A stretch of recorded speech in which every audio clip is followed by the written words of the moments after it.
ఇగో నిన్న మా ఇంట్లో మస్తు లొల్లైనది. ఇగో మా ఆయన ఏమన్నాడు, 500 లోటు ఇచ్చి దుకాణంలోకి పోయి చిల్లర తీసుకురాపోయే అని అన్నాడు. అయితే పోయినా ఇక దుకాణం అన్నకు, అన్న ఇగో 500 చిల్లర ఇయ్యవా అని అన్న.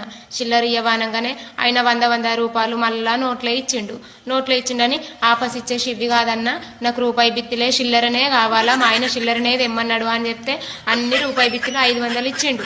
ఇస్తే తీసుకొచ్చి మా ఆయనకి ఇస్తే ఇక నన్ను సన్నం తిట్టలేడు. 500 చిల్లర తెమ్మన్నాడు, తెచ్చిన.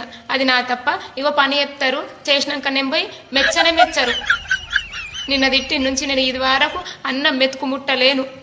రాత్రి 4 రొట్టెలు చేసుకొని తిన్నా. అందరు అన్నం తిన్నారు, మంచిగా పన్నారు. మరి ఇది అన్నం తింటలేదు, లేపుదామని ఒక్కళ్ళు కూడా లేపుతలేరు.